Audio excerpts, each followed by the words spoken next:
Hi, this is Daniel Hutchins, and today I'm going to talk about Spider-Man 3 would have been much better without Venom.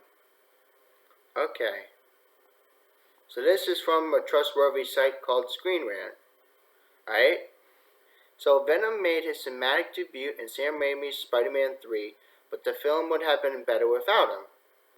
While the conclusion to Raimi's trilogy has its fair share of supporters, it's widely agreed upon it's the weakest of the series. After soaring to great heights with the first two installments, Raimi struggled to juggle the numerous story threads the third movie introduced.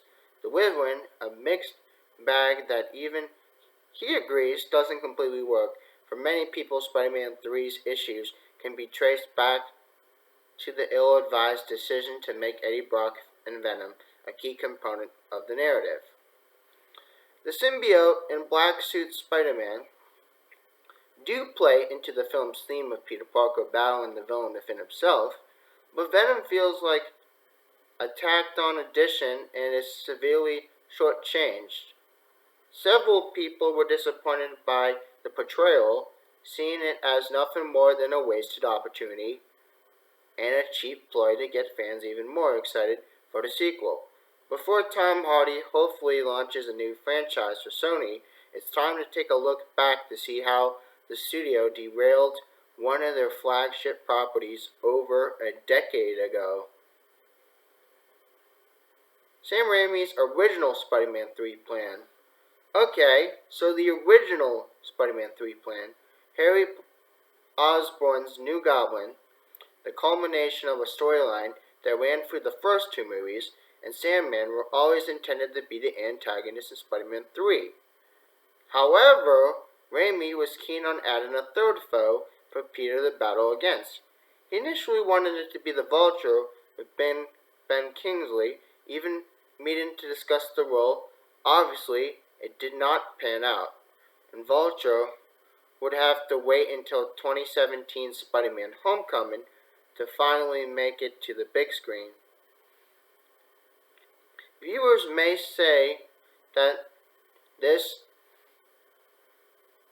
would make the case of Spider-Man 3 was destined to fail short, or fall short, regardless of whether it had Venom or not. But there's more to the story, whereas Venom was woven into the main story and played a key role in the climax. Vulture would have been similar to Paul Giamatti's Rhino in The Amazing Spider-Man 2.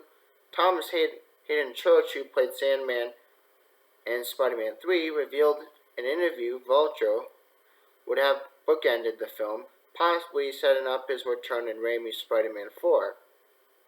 The third film was primarily going to revolve around the core of Peter Parker, Mary Jane Watson, Harry, and Sandman, but that was before Venom entered the equation. Okay, why Sony forced Venom in? Okay, making his comic debut in 1988, Venom is one of the most popular characters in Spider-Man history. He has appeared across various mediums over the years, including TV shows and video games. The character's passionate following spurred Spider-Man 3 producer Avi Arad to pitch Venom to Raimi. The director was initially hesitant, and he wasn't a fan of Venom himself, but Arad persisted, and basically guilted Raimi into making Venom the third antagonist. In an interview, Raimi recalled the conversation he had with Arad, where he was told he needed to listen to the fans and incorporate one of their favorite characters, not just Raimi's favorite villains, into the movie. This reasoning is also what changed the generic Overgirl into Gwen Stacy. Okay. Early on in development, Eddie Brock was still part of the script, imagined by co-writer Alvin Sargent as a proto-journalistic rival of Peter's, competing for J. Jonah Jameson's affections. The idea was to enrich Parker's arc. It slowly evolved from there, since Brock already had a small part.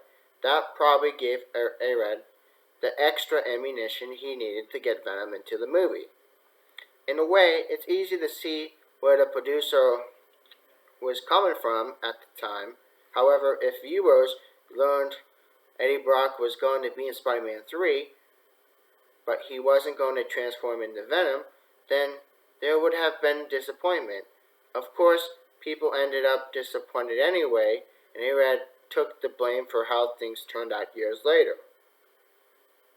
Why Raimi's original idea was better. Okay, Spider-Man 3 already had a lot on its plate, with Peter's inflated ego, Mary Jane's struggling acting career, Harry's plan for revenge, and Flint Marko's personal problems. Adding Venom to the mix made the film too overstuffed for its own good, and as a result, none of these storylines, with the arguable exception of Peter's, were fully developed. Making Brock more of a presence than he initially was took away from other areas of the narrative, most notably Harry's. Given how Spider-Man 2 ended, the younger Osborn should have been the primary focus of 3. The natural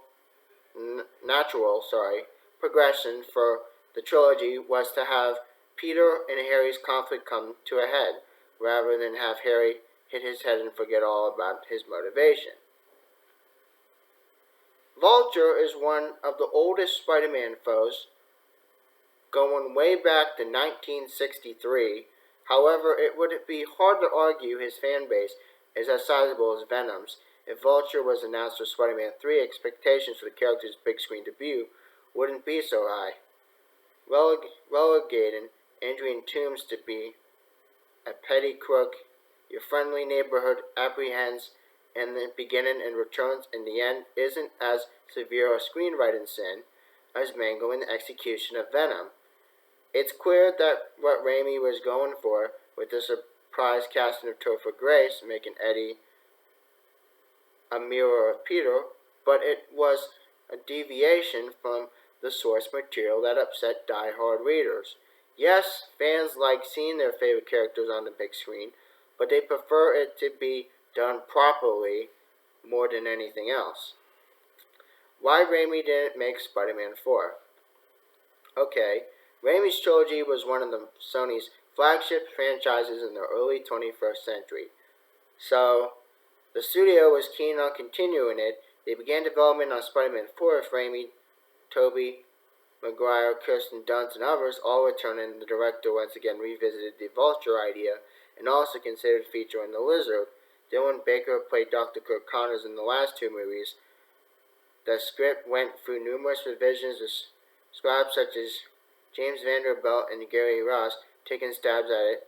Ultimately, Sony pulled the plug on the movie and opted instead to go with the Amazing Spider-Man reboot.